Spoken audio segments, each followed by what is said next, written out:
तो जब मेरी लड़ाई मेरे हस्बैंड से होती है तो मन करता है मैं उनका भरता बना दूँ, तो क्या करूँ, उनका तो नहीं बना सकती। तो आज सोचा क्यों ना बैगन का भरता बनाऊँ, और वो भी बिना गैस पे भुने। तो चलिए इसकी रेसिपी स्टार्ट करते हैं। तो इसके लिए कुकर में मैंने 1 से 2 चम्मच सरसों का तेल डाला है। बैगन को मैंने छील लिया था, फिर उसको काटा था इस तरीके से। आप जैसे चाहें वैसे काट सकते हैं, इसका भरता ही बनना है तो शेप से कोई मतलब नहीं है।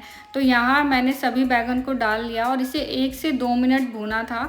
इसमें हम पानी नहीं डालेंगे, बिना पानी के ही पकाएंगे, क्योंकि यहाँ मैं टमाटर भी डालूंगी और टमाटर अब का पानी तो होता ही है, उसी से पक जाएगा। तो मीडियम लो फ्लेम पे मैंने इसको पकाया था। मैंने यहाँ एक बड़े वाला बैगन लिया है, तो यहाँ 2 टमाटर मैंने डाला है इस तरीके से काट कर। नमक आप अपने अकॉर्डिंग कम या ज़्यादा जैसे आपको पसंद है रख सकते हैं।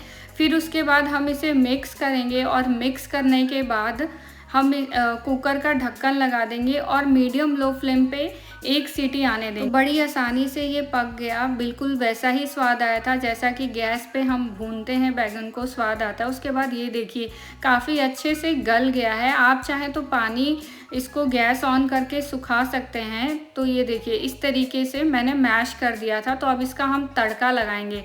तो तड़के के लिए मैंने कढ़ाई में 2 चम्मच सरसों का तेल डाला है। उसमें जैसे ही गर्म हो जाएगा मैंने जीरा डाल दिया। जीरा के भुनने के बाद मैंने हींग डाल दिया था। यहाँ पे भरता बनाए तो कोशिश करें कि सरसों का तेल यूज़ करें, उससे बहुत ही अच्छा टेस्ट आता है। अब यहाँ पे मैंने लहसुन और अदरक को बारीक काट कर डाल दिया है। 1-2 मिनट तक इसको रोस्ट करेंगे। हल्का सा जैसे ही रोस्ट हो जाएगा यहाँ पे मैंने प्याज को काट कर डाल दिया था। 1 प्याज लिया है और साथ में हरी मिर्च। अब प्याज को हल्का गोल्डन ब्राउन होने तक हम भूनेंगे।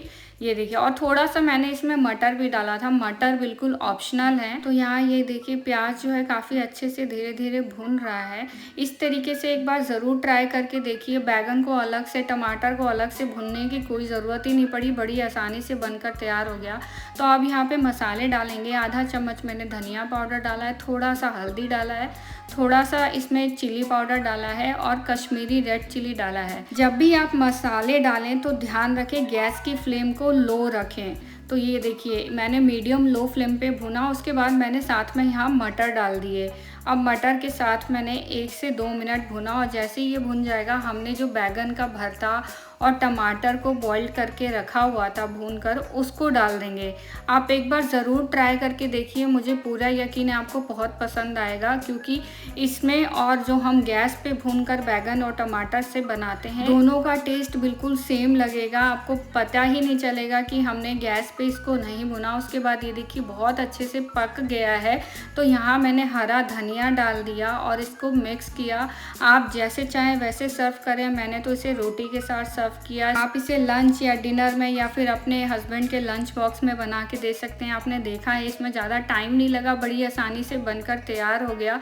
तो आपको मेरी रेसिपी कैसी लगी मुझे कमेंट बॉक्स में ज़रूर बताइए। और अगर आप मेरे चैनल पर नए हैं तो प्लीज़ इसे लाइक, सब्सक्राइब या शेयर करना ना भूलें। फिर मिलते हैं एक नई वीडियो में एक नई रेसिपी के साथ। तब तक खुश रहिए, स्वस्थ रहिए और प्लीज़ हेल्दी भोजन खाइए। Thank you.